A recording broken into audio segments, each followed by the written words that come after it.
galère à recruter et pourtant j'ai besoin de renfort. Mais t'as pensé à l'alternance? Peut-être, mais est-ce vraiment efficace? J'ai une amie justement qui a recruté en alternance et elle est super contente. D'accord, mais les démarches administratives, les contrats, là, mais j'ai pas que ça à faire. Bonne nouvelle, vous n'êtes pas seul. l'OPCOEP vous accompagne dans toutes les démarches, du contrat à l'intégration. C'est moi ou il y a quelqu'un qui vient de parler? C'est la voix des bons conseils. Elle est sympa, tu verras. D'accord, et ça va coûter combien?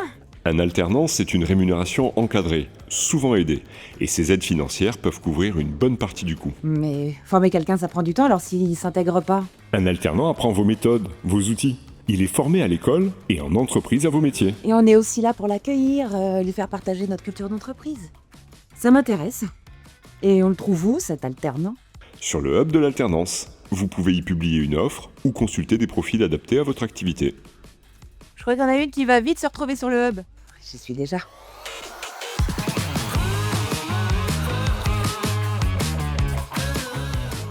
Alors ça se passe comment avec l'alternante? Franchement, depuis qu'elle est arrivée, mais tout va bien. Elle a vraiment trouvé sa place. Parfait. Elle s'est super bien intégrée. Mais oui, j'ai vu, elle a même pris en main des trucs que j'avais plus le temps de faire. À ce rythme-là, va falloir la cloner. Julie, vous êtes maintenant une tutrice expérimentée. Pourquoi ne pas renouveler l'expérience? La revoilà, la voix des bons conseils. On peut vraiment en prendre un deuxième? Oui, un maître d'apprentissage peut encadrer jusqu'à 2 apprentis, plus un redoublant si besoin. Et c'est courant dans les entreprises en développement. On connaît le process. On sait que ça fonctionne. Les démarches sont toujours accompagnées, les aides toujours disponibles, et l'intégration, vous avez déjà prouvé que vous savez faire. Alors c'est parti. Et cette fois-ci, c'est nous qui mettons l'annonce sur le hub.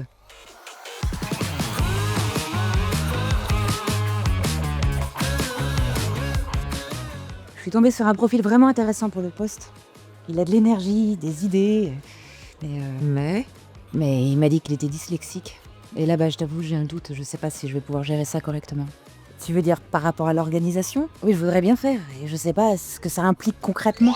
80% des handicaps sont invisibles. Dans la majorité des cas, ils nécessitent peu ou pas d'aménagement. D'accord. La dyslexie, par exemple, peut être compensée par des outils simples et un accompagnement adapté. Mais si j'ai besoin de plus de soutien, je fais comment? Vous pouvez être accompagné par Cap Emploi, qui identifie les besoins et sécurise le parcours.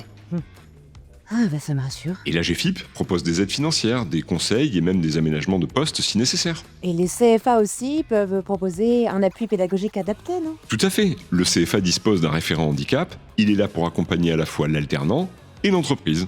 C'est un appui précieux pour adapter la formation, faciliter l'intégration et répondre à vos questions concrètes. C'est parfait tout ça.